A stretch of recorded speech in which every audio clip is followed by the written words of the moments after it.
Estamos en nuestro backstage número 45 con Guillermo Jaime Calderón, un pionero del emprendimiento social cuya visión ha transformado la vida de más de 500,000 personas en comunidades vulnerables.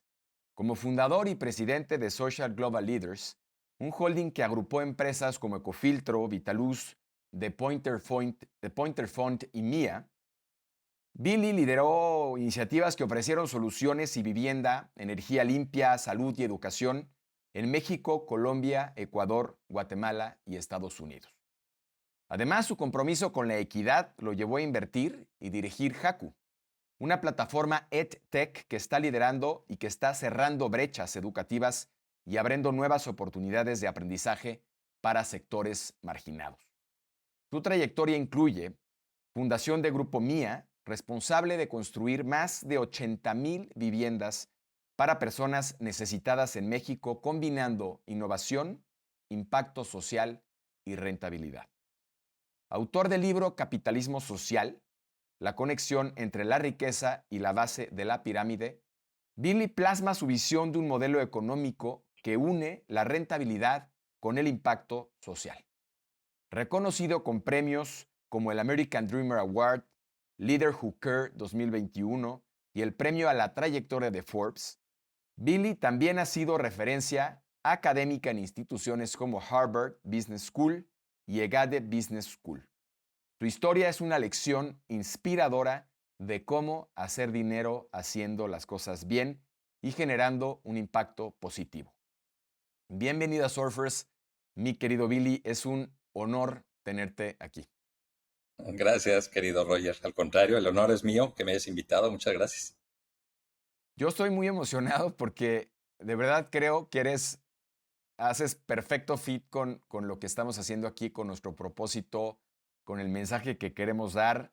Te admiro y ojalá y este sea el principio de muchas cosas, largas pláticas, seguramente mentor en muchos de los proyectos que tengo, porque yo creo que has hecho una trayectoria increíble y seguramente vienen cosas muy buenas en tus próximas locuras, en tus próximos emprendimientos. Eh, Quiero empezar por una historia, una anécdota que yo creo que habla mucho de ti, mucho de tu historia y también de la historia que has compartido con una mujer durante décadas, que es tu esposa hoy día. Y es esta historia de cómo terminas graduándote en la universidad, en la Ibero, de ingeniero civil, después de haber pasado una racha difícil, digamos, en el TEC, temas económicos de tu papá, y cómo superas, y cómo no solo eso, sino la mujer hoy con la que compartes tu proyecto de vida tuvo que ver en esta gran aventura para convertirte en ingeniero civil y después poder haber impactado ya hoy a más de 500,000 de personas en distintos países.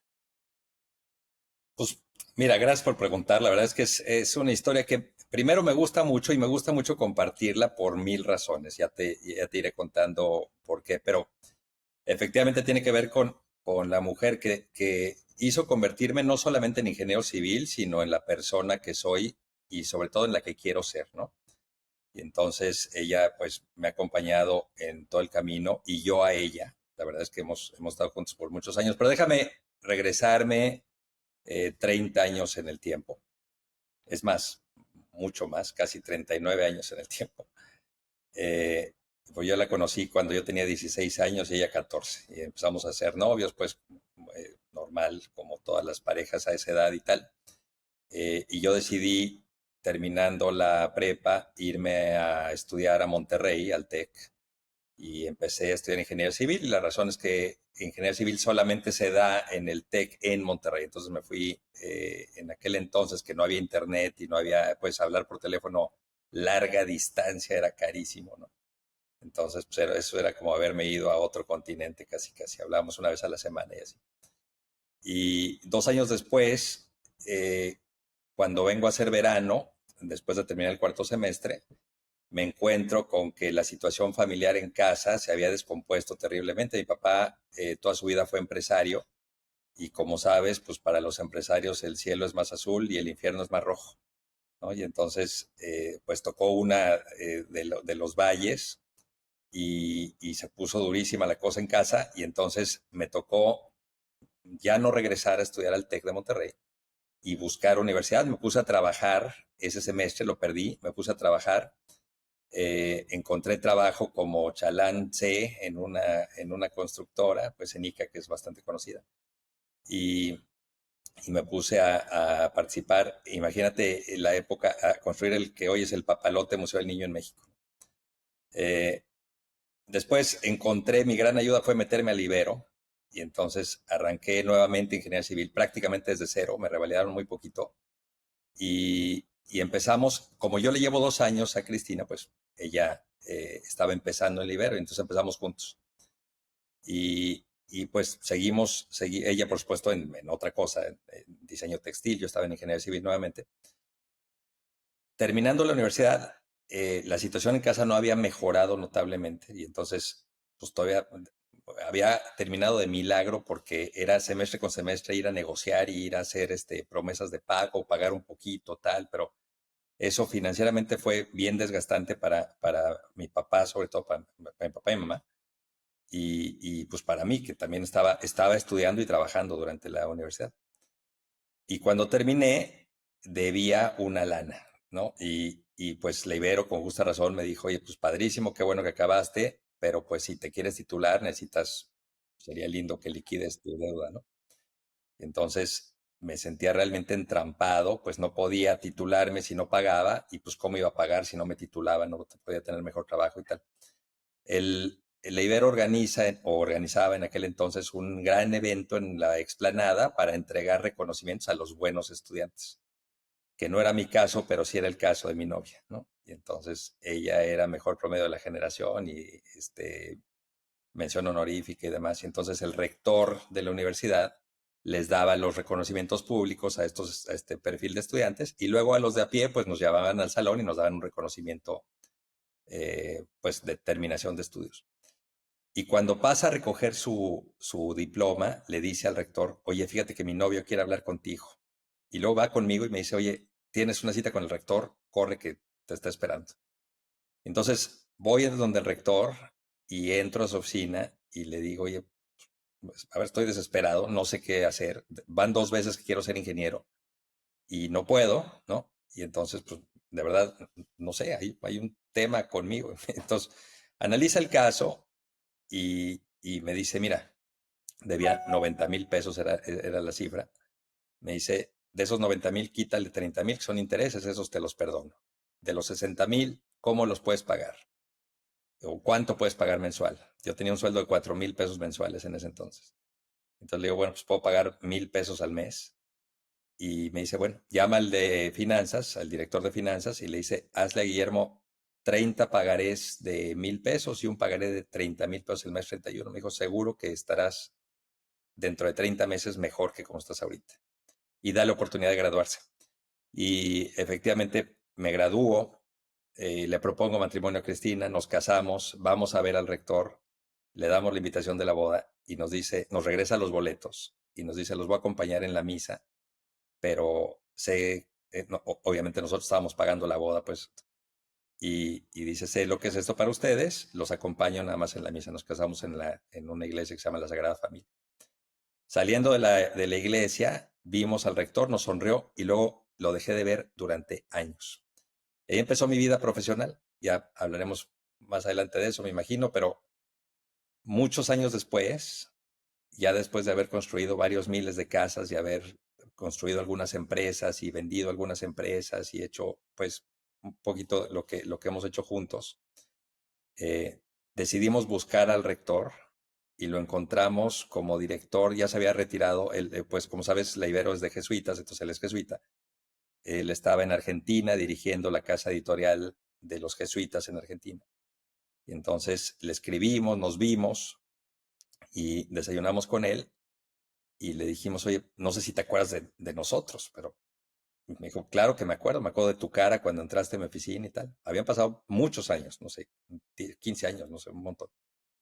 Y me dijo, me acuerdo perfecto. Dije, bueno, solamente quiero que sepas que lo que hiciste no fue ayudar a una persona o a una pareja a encontrar su sueño, sino que llevas ayudadas a más de 500,000 personas a tener una casa digna, ¿no? Entonces, ese es el impacto que tuvo la decisión que tomaste cuando decidiste que yo me podía volver ingeniero civil. Entonces, nos volvimos grandes amigos, pues a pesar de obviamente, pues el rector me llevaba 30 años, ¿no? Pero nos hicimos grandes, grandes amigos. Y bueno, al grado que él le dio la primera comunión a mis hijos y luego nos acompañó, él presentó mi libro, en fin, falleció hace 3 años, pero pues es una de las grandes personas que marcó mi vida. Ahora, esta historia, más allá de que me parece increíble el cómo se dio, creo que es un claro ejemplo de cómo, y en muchos casos los empresarios no tenemos esa conciencia, una decisión puede ser fundamental para construir o para destruir cualquier impacto que tengamos o podamos lograr.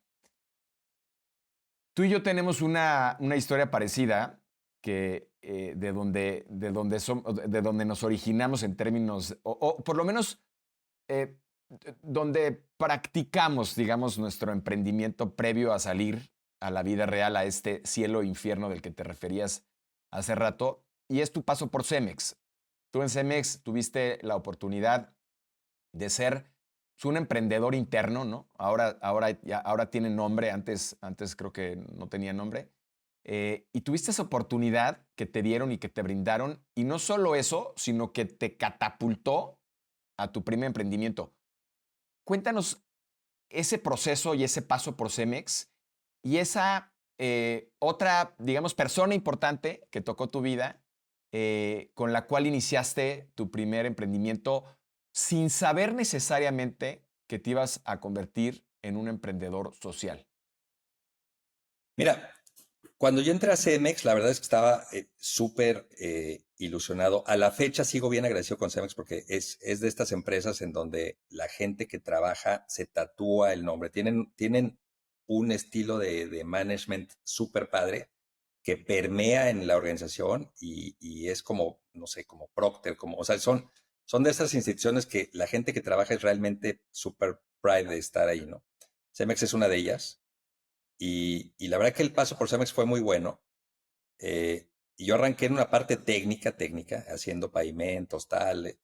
Pero lo que sí tenía claro era que cualquiera que fuera la posición tenía que sacar la mejor versión de mí para la posición, ¿no? Entonces, primero estuve haciendo carreteras, hicimos Cancún, Playa del Carmen, y luego que se convirtió en Cancún, Tulum, por cierto. Que sé que se mueve tu corazoncito, pero eh, y bueno, uno de los parteaguas fue, en algún momento, el ingeniero Zambrano hizo un ejercicio padrísimo en donde contrató unos consultores para para cambiar la filosofía de ver las cosas de Cemex y hacer unos procesos internos de innovación. Lo que hoy es el Open Innovation en los corporativos, pero esto pues hace muchísimos años era súper disruptivo. Y entonces escogieron a 10 personas para que nos sacaran de la operación cotidiana y nos capacitaran en temas 100% relacionados con la innovación interna, ¿no? Estuvimos en Silicon Valley, hablamos con Gary Hamel, hablamos con IDEO, hablamos con un montón de personas, nos capacitaron. Una cosa increíble, la verdad, que para mí fue muy relevante porque estaba terminando el MBA y entonces pues era como un MBA aplicado, ¿no? Mi trabajo se convirtió en buscar oportunidades de negocio y pichárselas a un comité, le llamaban el Comité de Innovación, que era, imagínate, un Shark Tank, pero interno, ¿no? O sea, les dieron una lana para que administraran y fondearan proyectos presentados por el equipo de innovación que me tocaba liderar. Entonces, y pues por mi formación estuve un poco sesgado. Yo buscaba temas relacionados con la construcción, ¿no? O sea, lo que yo manejaba se llamaba Smart Construction. Entonces, empecé a buscar soluciones que representaran una oportunidad para Cemex y estuve viajando por el mundo, o sea, estuve como en más de 30 países, hablando con gente, buscando diferentes alternativas y tal. Pero en un viaje que hice a Angola y a Mali y a Burkina Faso y al Congo, toda la parte central de África, la verdad es que ahí me quedé muy tocado porque encontré un nivel de pobreza que yo nunca había visto. El acceso a la información no era el mismo que había hoy, ¿no? Entonces, digo, a pesar de que pues era obvio que había niveles importantes de pobreza, nunca lo he visto como tal, o sea, una pobreza extrema, extrema. Entonces regresé convencido que tenía que buscar alternativas relacionadas con la construcción para poder apoyar a las familias de menos ingresos. Entonces me puse a viajar por México, a Tabasco, a Chiapas, a, no sé, a Hidalgo y tal, a las zonas más marginadas. Y me encontré con que había niveles de pobreza también fuertísimos, ¿no? Y entonces se me ocurrió buscar una oportunidad de negocio para Cemex que tuviera que ver con llevarle vivienda asequible a las familias que vivían por debajo de la línea de pobreza. Y me encontré una persona en Ecuador, un multimillonario, un tipo que a la fecha también es otra de las grandes personas que han marcado mi vida. Se llama Isidro Romero, que él formaba parte de un grupo gigante que se llama el Grupo Novoa en Ecuador y ahora el Grupo Romero, pues estaba ahí relacionado con las familias más influyentes de Ecuador. Y él lo que estaba retirado y lo que había encontrado era un sistema constructivo que te reducía el 50% del tiempo y el 30% del costo de una casa eh, de cualquier característica. Me encantó, lo presenté y el pequeño problema es que parte del ahorro en costo pues era la reducción del uso del cemento, ¿no? Entonces, para un foro como Cemex, pues no era precisamente algo como muy inteligente presentarlo, ¿no? Lo hice, pues evidentemente dijeron, oye, pues está padrísimo, nada más que viejo, si te acuerdas que estamos en Cemex, ¿no? Y entonces, y a pesar de que hice varios intentos, pues para tratar de argumentar que era una buena oportunidad para nosotros y así, por razones obvias me dijeron, pues viejo, no, a ver, esto no vuela, ¿cómo crees, no? Pero me quedé, la verdad es que muy enganchado con ese tema. Tiempo después me invitaron a ser director comercial para Cemento a Granel. Salí de innovación, pero me quedé muy, muy, muy involucrado con el tema y así, hasta que decidí, pues, buscarlo por mi cuenta. Entonces, esta persona, Isidro Romero, lo que me ofreció fue, oye, hagámoslo juntos y a cambio de eso te vuelves mi socio. Entonces, la verdad es que, pues, salir del mundo corporativo es un tema que me costó un montón de trabajo, pero cuando decidí hacerlo, fue con la verdadera convicción que ese era como mi path, o sea, para ahí eso es lo que yo quería realmente. Entonces fui y renuncié a Cemex después de 9 años, diciéndoles, pues, quiero intentar esto, porque creo que eso es lo que quiero hacer el resto de mi vida. Y la verdad es que creo que lo hice muy bien porque toda la gente que trabajaba conmigo, muchísima sigue todavía en Cemex, seguimos siendo buenos amigos. Ellos me consiguieron mi primer cliente, o sea, ¿verdad que seguimos la relación? Pues al final hice las cosas como deben de ser. Y me asocié con Isidro para poner esta primera empresa de vivienda, se llamaba Woltec, que 2 años después, una de las familias más importantes de México, eh, también grandes empresarios, o sea, increíbles, la familia del Valle, eh, le gustó el sistema y nos ofreció comprar y me ofreció asociarme con ellos. Y entonces liquidaron la parte de Isidro y cambié de socios y entonces me quedé de socio con la familia del Valle durante algunos años. Cosa que también marcó mi vida porque son unos grandes empresarios, unas grandes personas, una hermosa familia y la verdad que aprendí un montón de cosas con ellos y crecimos la empresa, pues ya que estábamos en unas 3,000 casas así, eh, pues me ofrecieron un trato para quedarse con mi parte, pero el rezago era tan grande en México que llegamos al acuerdo en donde me dijeron, pues te quedas con tu parte y los convencí de que me dejaran poner una empresa similar por mi cuenta, pues dado que por más grande que creciera una empresa de vivienda no podía atender los 6 millones de familias que viven en rezago o en pobreza patrimonial. Y entonces ahí arranqué mía, eso fue en el 2009 y a partir de entonces pues ya ahora sí me volví pues emprendedor yo solito. Pero digamos, para cerrar este pedazo de historia, estas dos personas, Ciro Romero y la familia del Valle, son también dos grandes hitos en mi vida como emprendedor. que yo te contaba que tuve la oportunidad también de sentarme algún día con Lorenzo Zambrano y, y efectivamente el famoso Cemex Way, pues fue un breakthrough en general, digamos, a nivel management, ¿no? Es decir, este tema de cultura que creo que asumiste muy bien y de propósito que permea en la organización de una manera brutal, ¿no? Tan es así que tienes amigos todavía que siguen trabajando en esa empresa. Eh,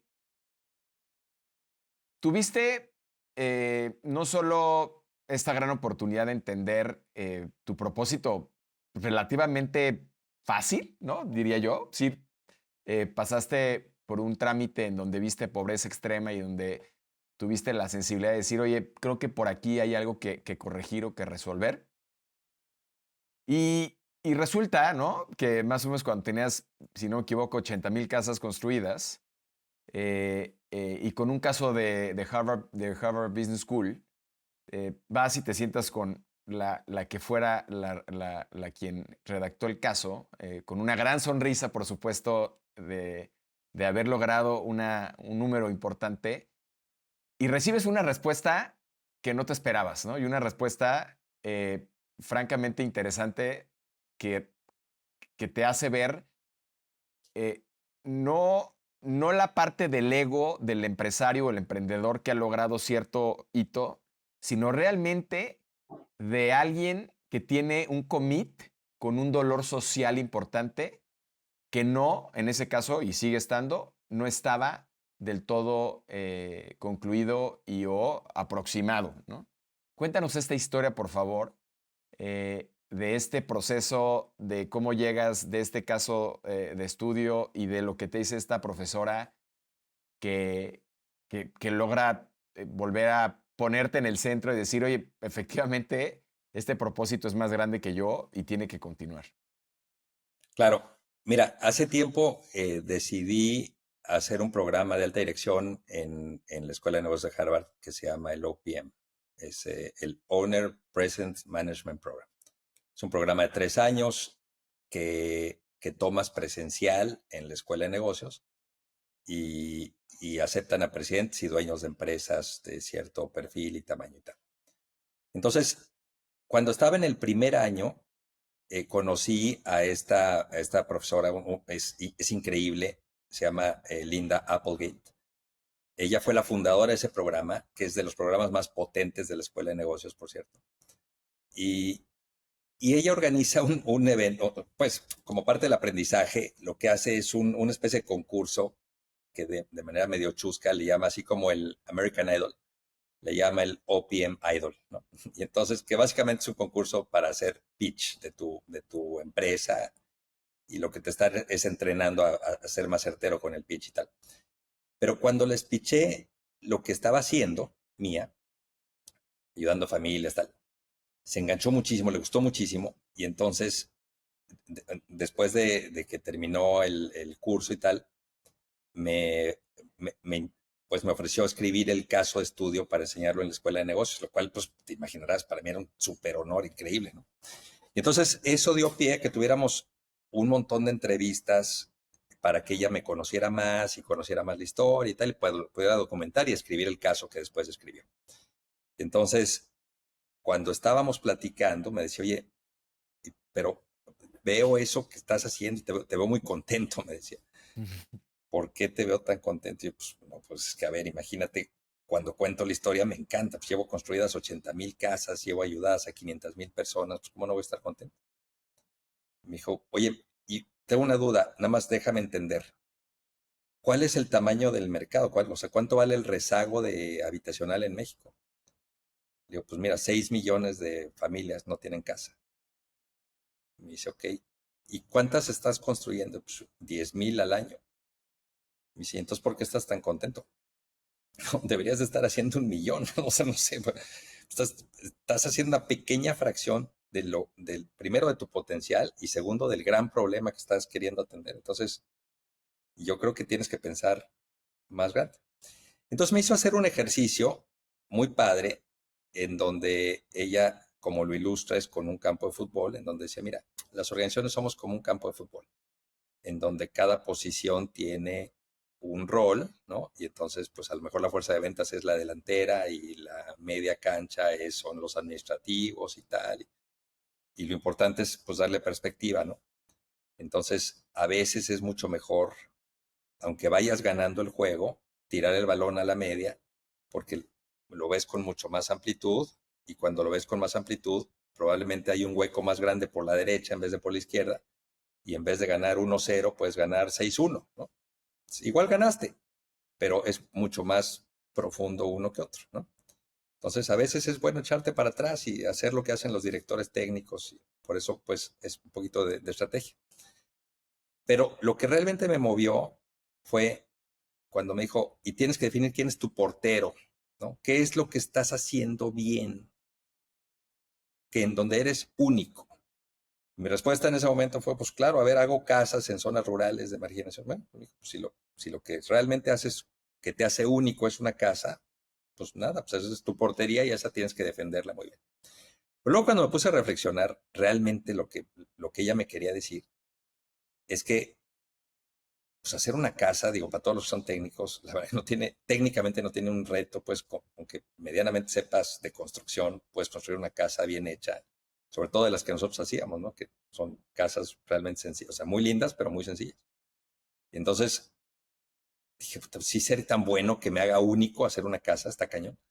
Entonces, lo que entendí fue que realmente lo que estaba haciendo no era casas, lo que estaba haciendo era conectar la riqueza con la base de la pirámide, a través de una casa, ¿no? O sea, las oportunidades que tiene la gente que tiene dinero, llevárselas a la gente que no tiene dinero, a través de un modelo de negocio que lograba eso. Entonces, eso a lo que me llevó es a decir, oye, pues a ver, si realmente lo que está haciendo es conectar riqueza y pobreza, ¿por qué no podemos hacer otras cosas? ¿Por qué no energía? ¿Por qué no luz? ¿Por qué no sé, educación, lo que sea? Entonces fue cuando decidí crear Social Global Leaders, hacer como un zoom out y decir, pues, a ver, mismo concepto, pero mucho más transversal, y poderles llevar casa, energía, educación, salud y lo que sea, ¿no? Cualquier cosa que sea una oportunidad que tienen los más privilegiados a los menos privilegiados, tratando de democratizar y tratando de hacer pues, procesos innovativos que hagan que estas dos partes conecten. Y así fue como nació Social Global Leaders. Que esta analogía que haces y este entendimiento que tuviste de esta conexión se me hace muy interesante y también creo que hay controversia con el concepto o con el tema de emprendedor social, ¿no? Nosotros inclusive cuando empezamos este proyecto, algunos nos tildaban de hippies, empresarios sociales que quieren, ¿no? ¿No? Y seas, inclusive yo con Philip Wilson, quien fue tu socio en algún momento, ¿no? Yo le decía, quitemos ese nombre y pongamos negocios cool, ¿no? Que es lo que nosotros, creo que es mucho más grato que la gente diga, oye, pues un negocio pues, está cool, ¿no? Pero al final genera dinero, ¿no? Genera profits, ¿no? Porque al final pareciera que las empresas sociales son estas organizaciones sin fines de lucro que no lo son. Contrario a eso, son empresas que tienen que generar dinero para poder seguir generando valor. En ese sentido, y hay un libro que me quiero acordar de la base de la, del tema de la base de la pirámide, pero me resuena una palabra del ingeniero Slim, ¿no? Que dice, los pobres no son negocio. Esa frase puede ser malinterpretada, ¿no? Pero para mí esa frase quiere decir, si no somos capaces de lograr que la base de la pirámide esté bien, pues no va a haber negocio para nadie, ¿no? Porque al final del día son cientos de miles, y en este caso billones de personas en el mundo que están en esa situación de vulnerabilidad y que pueden convertirse en mercado, ¿no? Para que puedan adquirir productos y servicios. Y no solo eso, sino transformar su vida también y poder llegar a tener una vida digna, ¿no? Un acceso a diferentes oportunidades. ¿Cuándo te cae el 20? ¿Cuándo asumes esta posición de empresario social? ¿Cuándo entiendes ese llamado tan fuerte, digamos, que tienes a lograr este objetivo? Eh, y empezar, como bien dices, ahorita nos contarás más historias de tu vida emprendedora, a meterte en temas de agua, en temas de energía. Sí, ¿dónde se refuerza este llamado? De alguna manera entendemos y sabemos que vienes de esta imagen tan fuerte de África Central, ¿no? Que te marcó en tu vida. Pero, ¿cuándo logras tener ese llamado? Porque eh, muchos que estamos en el tema emprendedor o los propios empresarios, eh, no sabemos identificar cuál es esta línea quizá de soy un emprendedor social o soy un empresario responsable que tiene o que quiere cuidar el impacto que tiene su producto o servicio a la sociedad y de alguna manera contribuir, ¿no? ¿Cuándo tienes ese llamado y por qué emprendedor social? Mira, eh, justamente el libro al que hace referencia, me imagino que es el libro de Prahalat que se llama The Fortune at the Bottom of the Pyramid, ¿no? Correcto. Y, y yo creo que hay dos grandes escuelas en este tema. Uno es la de Prahalat, que es, pues, a ver, hay una fortuna en la base de la pirámide y si logras democratizar, pues logras hacer grandes cosas y tal, y maximizar esta utilidad a través de llevar, o sea, de utilizar ese volumen. Y la otra es la del gran empresario social o el banquero de los pobres, ¿no? Que es el Premio Nobel de la Paz, Mohamed Yunus, Ujú. que cuando crea el Grameen Bank, él dice, pues a ver, el tema es reinvertir todas las utilidades para crecerlo y crecerlo y crecerlo y crecerlo, pues, pero hacer un negocio social 100%, ¿no? O sea, digamos, y yo lo que he aprendido en esta jornada es que en realidad, y ahorita regreso a contestar la pregunta, pero es que en realidad las empresas no es que sean for profit o non for profit, ¿no? En realidad, las dos están generando profits, lo que pasa es que una las reinvierte y el otro las retira, ¿no? Entonces, en realidad deberían ser más, como dice el doctor Dávila del IPADE, deberían ser más como for dividend or not for dividend, ¿no? O sea, una saca la lana y la otra la reinvierte.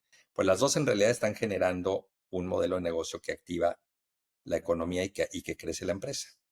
Entre otras cosas, tú sabes que, o sea, todas las empresas necesitan inversión para seguir creciendo. O sea, y empresa que no crece desaparece. Entonces, la verdad es que para poder mantener una empresa en el tiempo, pues hay que crecerla, hay que seguirla alimentando. Ahora, dicho eso, ahí pongo un poquito de pausa y me regreso a tratar de contestar la pregunta. Yo creo que cuando empiezo a hacer todas estas, o sea, atender a la pobreza, llevar vivienda y tal, empiezo a recibir justo algunos comentarios de amigos, de cercanos, de gente, pues, que dice, oye, pues a ver, tú entonces lo que estás haciendo es ganar dinero ayudando a la gente más pobre, ¿no? Pues estás lucrando con eso. Entonces, no te sientes mal por eso. Dice, no, al contrario, me siento re bien, ¿no?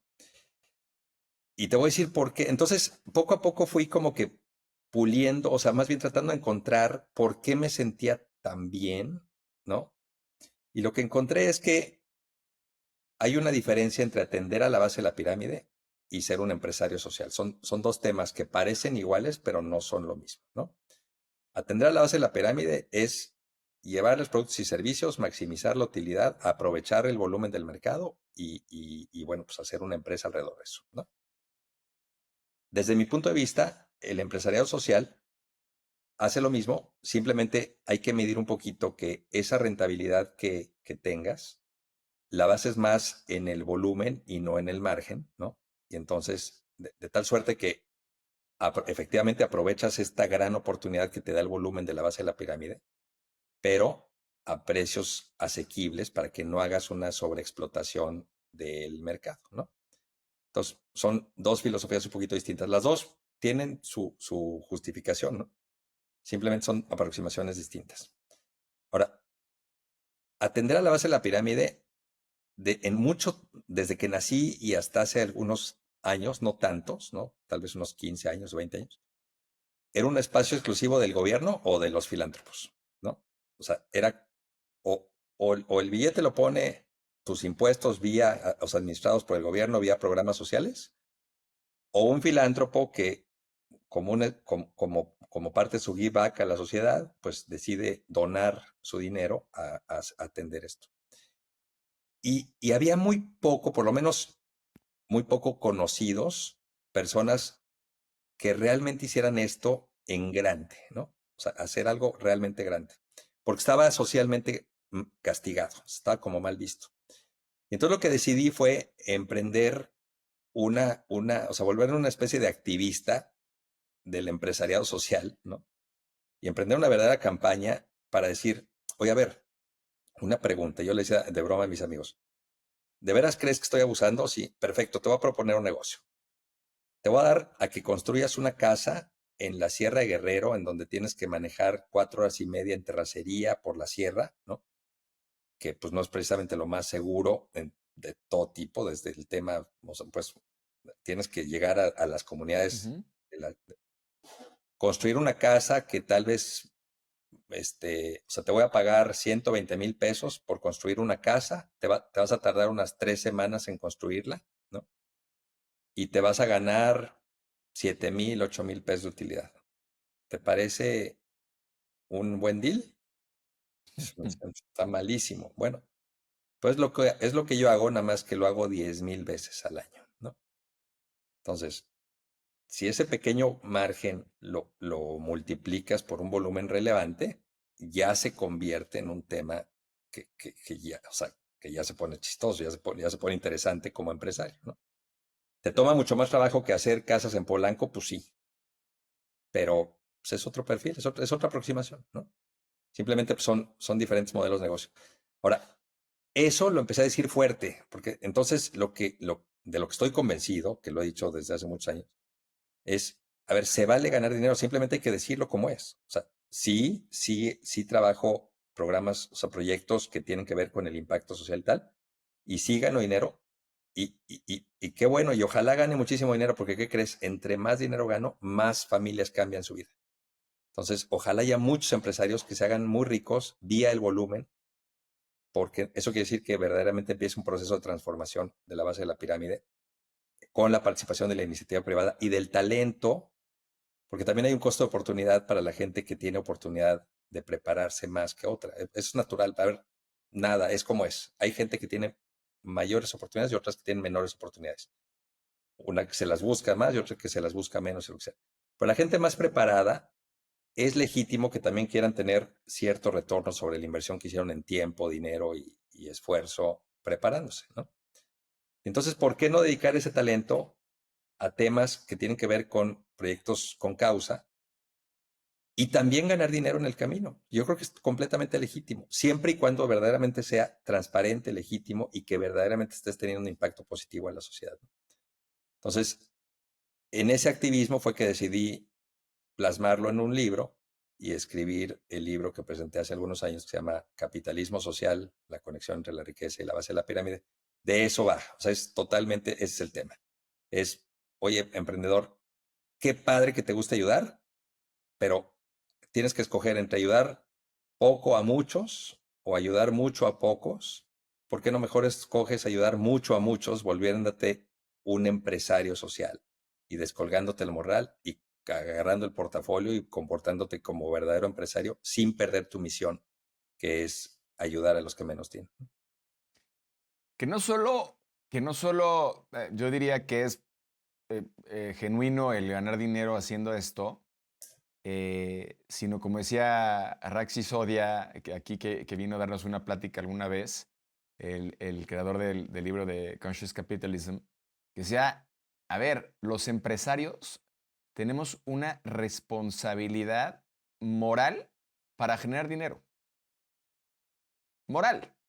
¿Y por qué moral? Porque de nosotros depende mucha gente. Si nosotros no somos capaces de generar riqueza, como dices tú, pues el barco se hunde. Y el barco se hunde con la gente y con todo lo que puede generar ese impacto. Entonces, eso me lleva un poco a la reflexión, y ahorita lo decías, y me parece interesante decir, es que creo que también hay que terminar de entender, digamos, el retorno sobre la inversión que tiene la persona a la que impactaste. Nos hablaba Enrique Peresburger, que fue presidente de la SOFOM en México hace poco, nos decía, pues que el modelo justificado por los empresarios o los pseudoempresarios que quieren ayudar a la base de la pirámide en términos financieros es que el modelo de riesgo en términos de prestar dinero no da, y por ende tienes unos CATs del 1000 al 4000%, ¿no? Porque tienen unos que pagar por otros, y que entonces el modelo se justifica, pero al final es un modelo que técnicamente se vuelve detractor, porque el a quien le das en principio, acceso a capital, pues nunca termina de pagar, ¿no?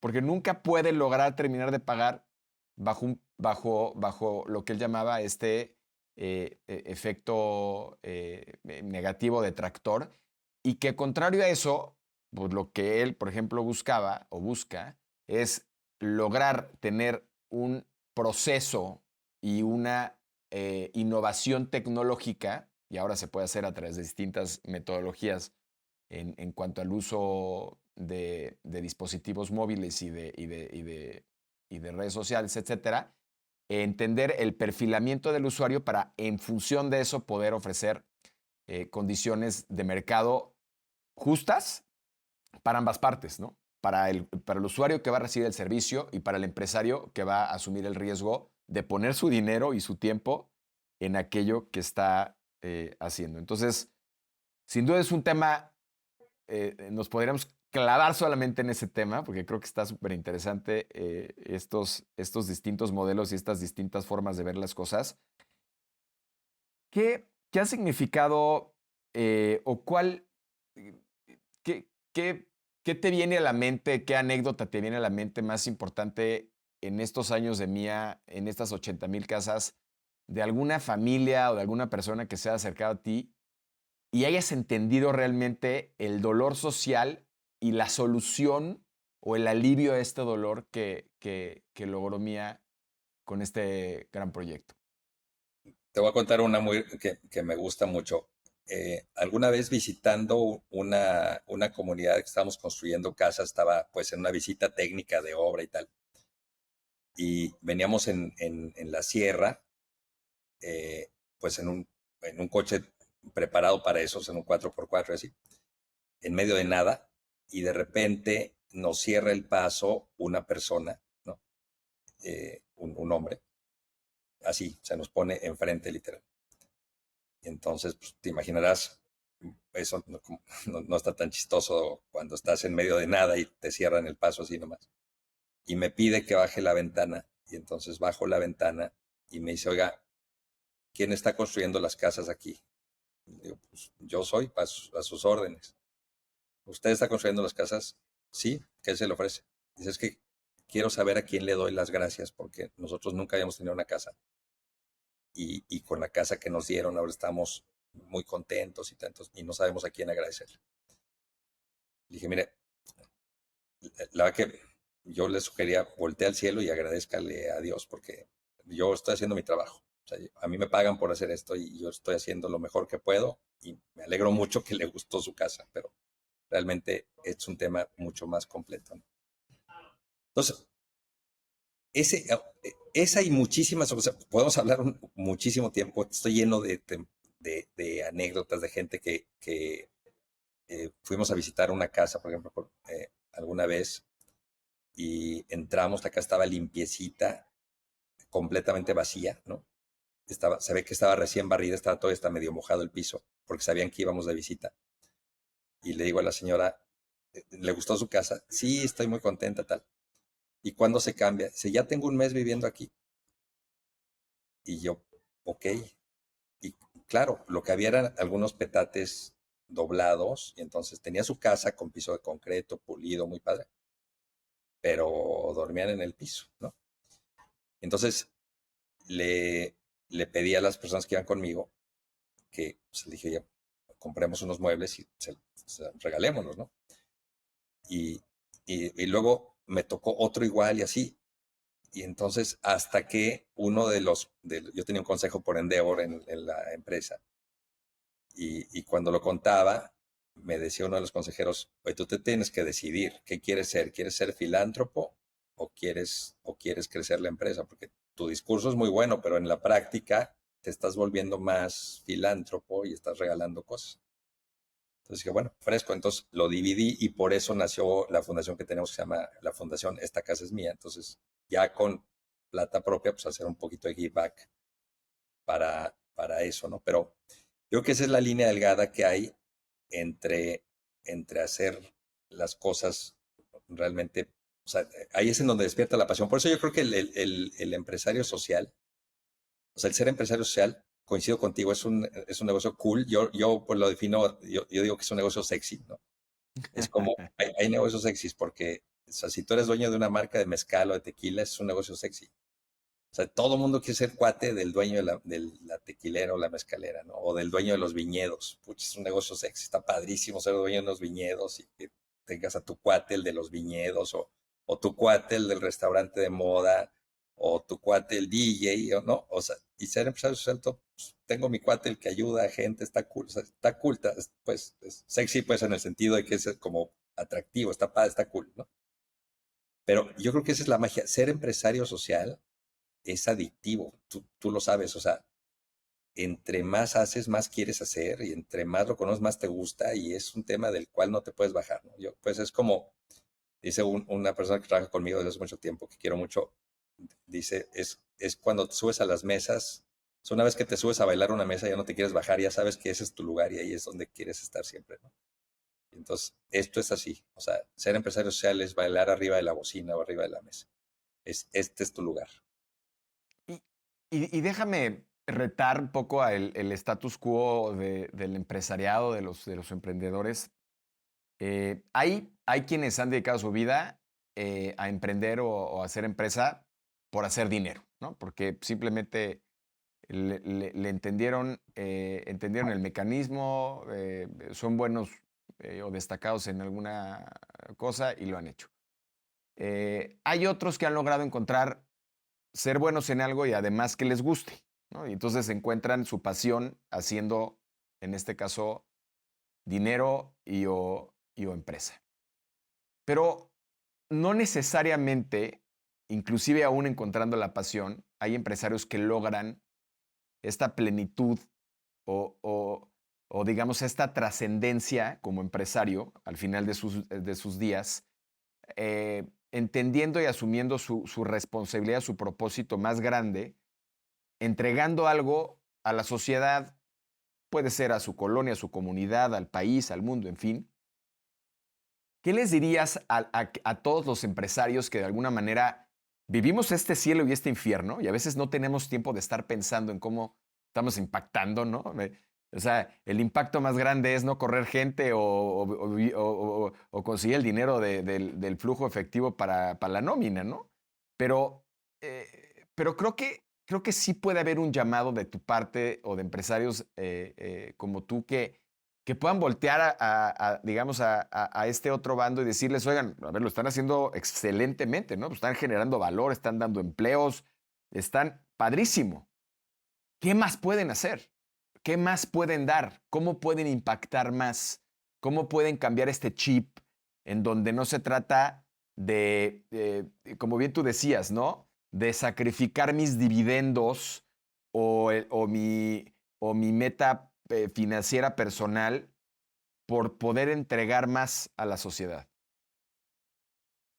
Mira, yo creo que, o sea, el mundo empresarial, o sea, o el mundo profesional necesita de todo, ¿no? O sea, lo que sí creo es que la esencia de los negocios debería de tener un ingrediente implícito de responsabilidad social, ¿no? O sea, a mí cuando salió todo este movimiento de la responsabilidad social corporativa y las certificaciones y demás, me llamaba la atención porque decía, bueno, a ver, ya me certifiqué como empresa socialmente responsable. Si no me certifico, soy una empresa socialmente irresponsable, o sea, ¿no? Yo creo que el empresario, por definición, tiene que tener una responsabilidad social implícita. Es decir, como lo definiste perfecto hace rato. O sea, cada persona que colabora contigo es una historia y tú verdaderamente es difícil conocer todas las historias que estamos administrando como líderes. Yo creo que es responsabilidad de los empresarios como líderes entender que no solamente trabajamos con manos y cerebro, trabajamos con familias, con historias, que a su vez tienen más historias detrás y demás.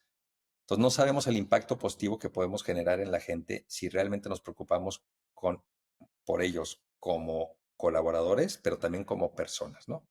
Que es un cambio que no implica nada para los empresarios, pero implica muchísimo para los ejecutivos. Las empresas que lo han entendido y que tratan a las personas como personas son mucho más sólidas, o sea, se vuelve algo mucho más colaborativo, mucho más sólido, mucho más fuerte, que solamente tener un trabajador por el cual le pagas dinero y a las 6 te deja de importar, siempre y cuando le pagaste, y tú le dejas de importar a él, ¿no? Y entonces, y yo creo que ese pequeño cambio es sumado, se vuelve en una masa crítica muy potente y muy poderosa para el país, ¿no? Y para los países. Entonces, y luego eso lo puedes ir creciendo y creciendo. O sea, yo creo que despertar esta conciencia social, que no te puedes volver freelance, no todos los negocios pueden ser sociales. O sea, pues hay negocios que es imposible que sean sociales. Y hay negocios sociales que es imposible que sean negocio, ¿no? O sea, nuevamente haciendo referencia al doctor David, él pone un ejemplo cuando da el caso de Mía, que dice, pues imagínate la donación de riñones, ¿no? Pues tú no puedes poner, oye, pues mira, hoy el riñón se está cotizando en tanto. Hay negocios que son, o sea, hay temas que son 100% filantrópicos o 100% non-profit, y hay otros que sí se pueden volver un negocio grande, y hay otros que no se pueden volver un negocio social, simplemente pues no, ¿no? Pero eso no quiere decir que el empresario no sea alguien que se preocupe por los colaboradores como personas, no solamente como un robot que va y trabaja y le pago y ya estamos a mano, ¿no? Entonces, Que- ese es el primer gran paso que debemos dar. Creo que Y, lo acabas de decir muy bien, en el sentido de, desde un punto de vista muy pragmático, ¿no? Es decir, eh, creo que, y lo hemos dicho en este podcast, y finalmente el capitalismo consciente y empresas, eh, el otro libro de Sisodia,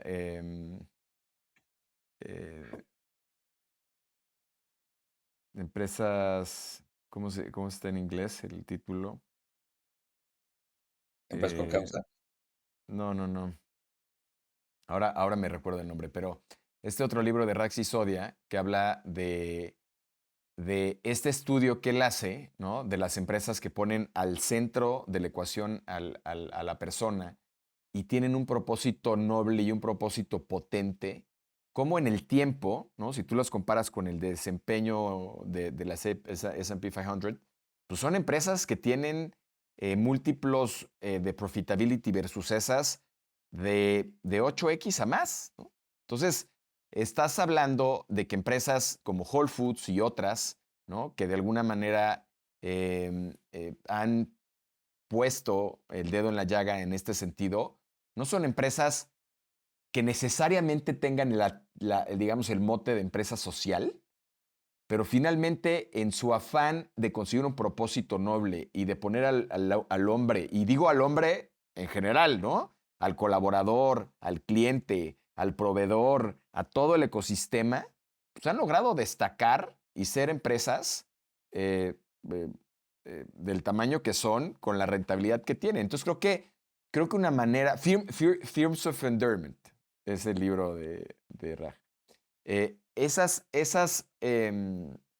Creo que esta parte más pragmática puede ser también un detonante, ¿no? Para el emprendedor o el empresario que está haciendo una labor más cotidiana, quizá no necesariamente tan apegada al tema social, pero en donde puedes decir, oye, pues es que si yo hago esto y al final sí estoy impactando directa o indirectamente a mi ecosistema, puedo también tener un beneficio financiero, ¿no? Que yo creo que es un poco la tesis del libro, como para convencer a aquellos que no estén todavía convencidos de que esto es práctico, ¿no? Esto no es nada más, quizá para algunos sustituir el, la responsabilidad, ¿no? Por ejemplo, de un gobierno, en algunos casos. Pero también creo, y esta es digamos, algo que creemos en el grupo, que es que los emprendedores son este ejército que puede realmente cambiar las situaciones más dolorosas del mundo, porque es un ejército con las herramientas y con el conocimiento para poder realmente transformar un dolor en una solución, ¿no? Entonces, bueno, creo que, insisto, también ese es otro temota, ¿no? Que nos podremos quedar aquí platicando, pero creo que va por ahí. Sí. Mira, yo creo que el ejemplo, pues, más claro que tengo de eso es Hackyu. Cuando, cuando sigue todo el tema de las casas y tal, me entra una duda porque empiezo a ver empresas de tecnología que crecen increíblemente. Todos nos volvimos fans de ver estas grandes historias, ¿no? Como Mercado Libre y como Rappi, como todas estas que crecen a evaluaciones, la verdad, admirables. Y mi observación fue, oye, a ver, toda esta tendencia y este nuevo reacomodo del foco de los nuevos de la nueva generación de emprendedores que pues, hoy todos quieren ser emprendedores, tener un startup, crecer el startup, levantar dinero, hacer una segunda ronda y todos están pensando en rondas y rondas y evaluaciones y MRR y tal. Y, y muy clavado al tema de servicio, consumos, tal. O sea, y yo decía, pues por mi venita social, decía, oye, pero a ver, ¿por qué no podemos utilizar la tecnología a favor de hacer un negocio que tenga un impacto social grande, ¿no? O sea, si a ver, si hay 8.000 millones de personas viviendo en el planeta y 4.000 viven por debajo de la pobreza, pucha, si hacemos algún negocio tecnológico que logre democratizar algún servicio, algún proceso, algo que verdaderamente le genere valor a las familias, pues puede ser un negocio de 4.000 millones de dólares. Se vuelve una cosa increíble aprovechando, y la única manera de lograrlo es con tecnología, y la tecnología ya está explotando. ¿Por qué no podemos hacer? Y entonces me puse a escribir un libro que todavía no publico, pero que tiene que ver con eso, ¿no? Pero, el título del libro, pues más o menos es Social Scale Up, Why Not, ¿no? Y entonces, cuando estaba con eso, de repente, por cosas de la vida, conozco a unos emprendedores colombianos que habían hecho una startup increíble para ayudar a la base de la pirámide laboral a mejorar sus condiciones a través de la capacitación utilizando WhatsApp en un formato de microaprendizaje, microcápsulas entregas al WhatsApp.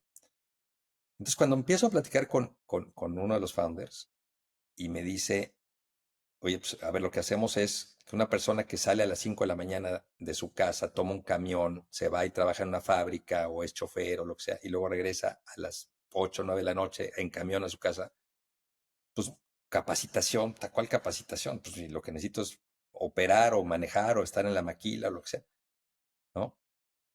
Pero sí ve TikTok o sí ve su WhatsApp todo el tiempo. ¿Por qué no utilizar eso haciéndolo en un formato de microaprendizaje y todo? Entonces le digo, a ver, ese es el mercado que estás atendiendo, ¿sí? ¿Y cuánto vale? Pues 80% de la fuerza laboral a nivel mundial, ¿no? ¡Wow! ¿Y cuál es la penetración de WhatsApp? 80% o 65% en Latinoamérica, pero en realidad es más como el 80% de las personas que tienen un celular en Latinoamérica tienen WhatsApp. ¿Ok? ¿Y cuántas personas tienen celulares?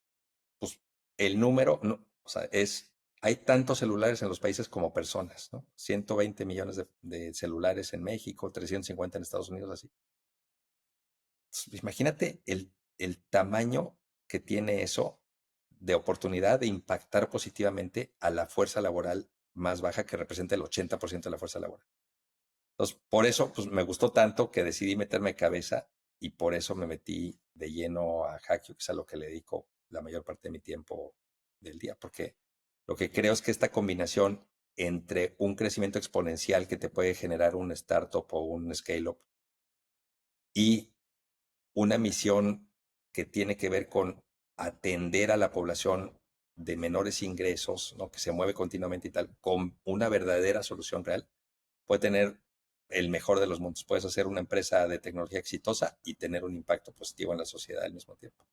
A ver, llegaste a un tema, creo que también en donde nos podríamos clavar mucho tiempo, pero es este impacto que tiene y va a tener la tecnología en general en los modelos empresariales. Olvídate de las empresas sociales. Acabas de dar creo que el caso de Haku es muy claro, ¿no? Y sobre todo porque cada vez más estamos viendo las industrias y las economías hacia economías de servicio, ¿no? En donde ya también el acceso a la información es prácticamente gratuita y en donde esa educación sí te genera, o sea, sí te puede generar como empleado un empleo, ¿no? Veíamos con un emprendedor social en Guatemala que tiene una empresa que se llama One Robot, bueno, que el techo de cristal en ese caso se ha roto con sus cursos que dan a través de estos videos en zonas en donde ni siquiera hay internet, a través de un sistema que ellos crearon como una especie de stream local, ¿no? Que se convirtió como en la televisión local de la comunidad rural, en donde tiene cursos de robótica, cursos de programación, y ya tiene chicos y chicas, ¿no? Que a través de esto han podido lograr salarios de $1,200, $1,250 mensuales, que han logrado cambiar radicalmente el tejido social y hecho y transformado maravillas. Y en ese sentido, y insisto, esta pregunta te la voy a hacer, pero nos podríamos meter horas aquí.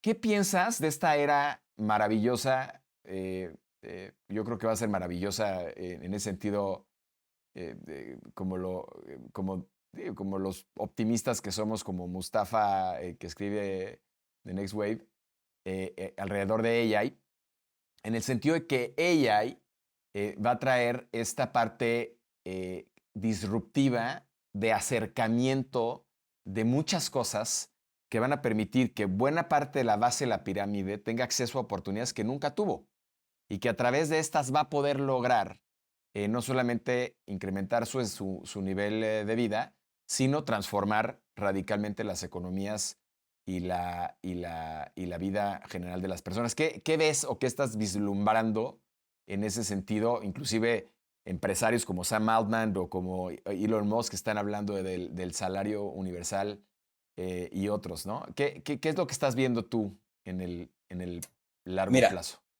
te voy a poner un ejemplo extremo para tratar de ilustrar la gran disrupción que representa la inteligencia artificial para la base de la pirámide, o por lo menos desde mi punto de vista, y asumo la responsabilidad de esto, o sea, es mi muy personal punto de vista. Está comprobado que la gente que nace y crece con desnutrición de los 0 a los 6 años causa un daño irreversible en la capacidad cognitiva eh, Ujú. o en la capacidad de retención que tiene tu cerebro, ¿no? O sea, el cerebro no se desarrolla al 100%.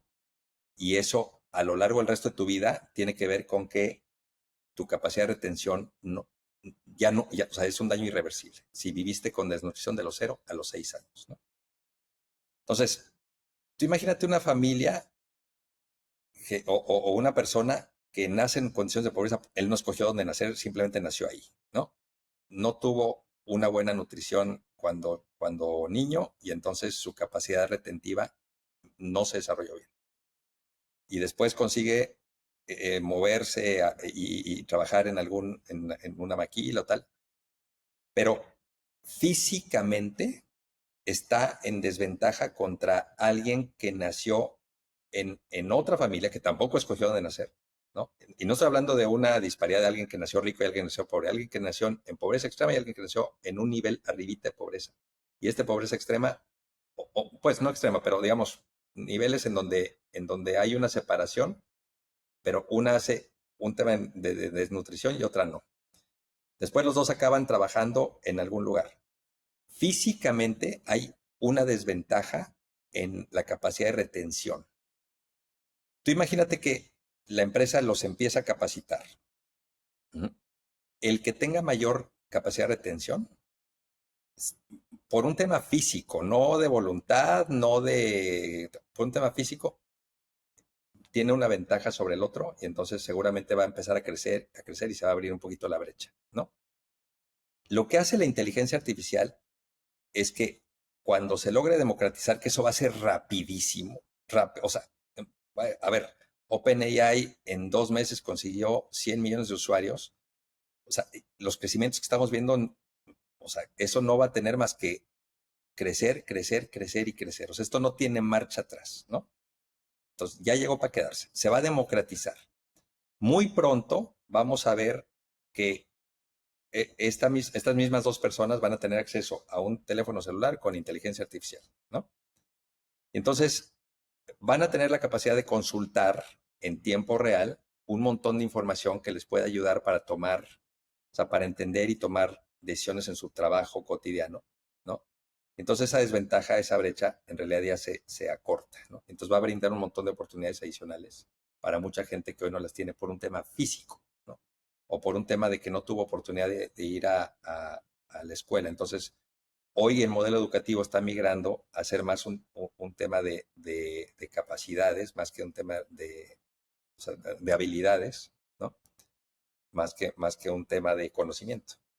Entonces, la inteligencia artificial está jugando o va a jugar un papel muy relevante desde mi punto de vista para potenciar esas oportunidades, sobre todo de la gente que hoy no lo tiene. Por eso creo que hay un esfuerzo que tienen que hacer los países en que no se abra demasiado la brecha entre los que tienen hoy acceso a la inteligencia artificial y los que no tienen acceso a la inteligencia artificial.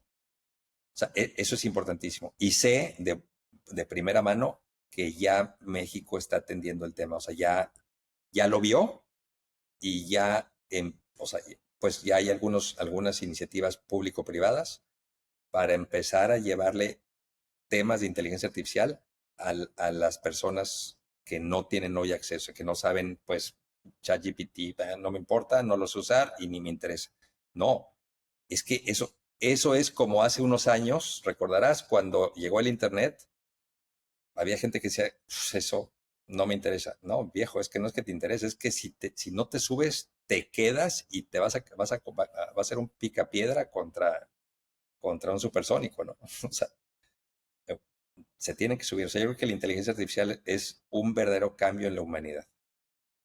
Y yo añadiría ahí, porque hay mucho miedo, ¿no? Hay mucho miedo olvídate de la gente de a pie, de la base de la pirámide. Hay mucho miedo de los empresarios y de otras personas en adoptar la tecnología, ¿no? Que sin duda llegó para quedarse y cambiar la vida radicalmente del mundo.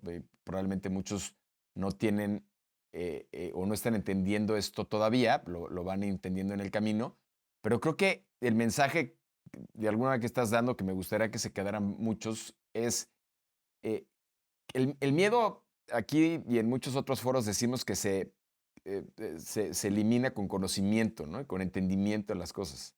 Y esta tecnología precisamente lo que va a hacer es ayudar a la gente a eliminar muchos miedos y muchas limitantes que tiene, que le van a permitir crecer no solamente profesionalmente, personalmente, en ámbitos de salud emocional, en fin, en muchos ámbitos que seguramente van a tener consecuencias muy importantes, muy positivas y que, como bien dices, más que tener miedo, hay que entrarle, conocer, apoyarse. Y yo también estoy convencido de que el tejido social se va a mover de una manera espectacular con herramientas de esta naturaleza que van a ser una también, sí, una humilde apuesta que tengo en ese sentido, que comparto la responsabilidad como tú, es que yo creo que va a permitir que el mundo tenga mucho más, digamos, solopreneurs o empresas que trabajen por su cuenta, que ya lo estamos viendo, ¿no? Los cambios del 34 al 43% de empleados por su cuenta en Estados Unidos, que creció en los últimos años, lo está corroborando. Pero yo creo que va a haber un impacto también interesante en estas personas que se van a autoemplear para poder ofrecer servicios simplemente con la utilización de estas tecnologías. Billy, nos podremos quedar horas platicando sobre este y otros temas. Creo que tu labor, te lo digo de corazón, es espectacular. Ahora te deseo mucho éxito con Haku, que es tu nuevo bebé. Yo creo que va a ser algo sin duda significativo como lo otro que has hecho. Tu visión, tu labor, tu contribución, verdaderamente a mí me ha llamado mucho la atención y me gustaría seguir compartiendo y seguir platicando contigo en otras ocasiones. Creo que podemos seguir contribuyendo mucho. Quiero ser, como te decía, respetuoso su tiempo, ya se nos está acabando este set de olas y quisiera que compartas con nuestra comunidad qué significa para ti hacer dinero haciendo las cosas bien. Mira, yo creo que hacer dinero y hacer las cosas bien es, como te decía, es adictivo. Para mí es un estilo de vida, ¿no? O sea, ser emprendedor es un estilo de vida, pero ser emprendedor social es una misión de vida, ¿no? O sea, es algo que se vuelve mi motor, mi motivo, algo que hace que me despierte en las mañanas y me sienta muy contento, que pueda platicar con mis hijos y que verdaderamente sepan que la vida está hecha de matices, ¿no? Que ni todo es blanco ni todo es negro, hay una bola de tonalidades de grises que también puedes y debes atender, y que aquellos que tuvimos el privilegio de tener más oportunidades que otros, lo que tenemos es que utilizar esas oportunidades, o sea, ese privilegio para generar más oportunidades para otros, ¿no?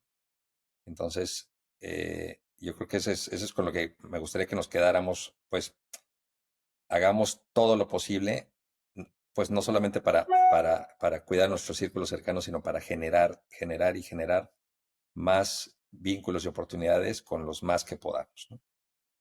Sí, me encanta eso que dices porque es algo que platico mucho con mis hijos, esa responsabilidad que tenemos todos en la medida en que tuvimos oportunidades de regresar esas oportunidades a quienes no la tuvieron. Billy, gracias, muchas gracias de nuevo por atreverte a surfear estas olas con nosotros y ser parte de este movimiento para ganar, compartir e impactar. Cuéntanos dónde te pueden encontrar para platicar, seguir platicando, aprender más de ti, de lo que hace Haku ahora, en qué medios o en dónde te pueden encontrar. Padrísimo. Mira, en las redes estoy como tal cual Guillermo Jaime, en LinkedIn, Guillermo Jaime tal cual. Haku es HACKU.com. Y bueno, pues aquí estoy para lo que pueda ser útil, siempre a la orden. Y felicidades, la verdad me encanta lo que estás haciendo, me encanta el movimiento que estás liderando. Y bueno, pues ya sabes que siempre puedes contar conmigo. Mil gracias. Gracias de nuevo. Esto fue Surfers y nos vemos en nuestro siguiente episodio. Gracias por acompañarnos en este episodio de Surfers. Si te gustó lo que escuchaste y lo que viste, no te olvides de suscribirte en nuestro canal de Spotify y de YouTube.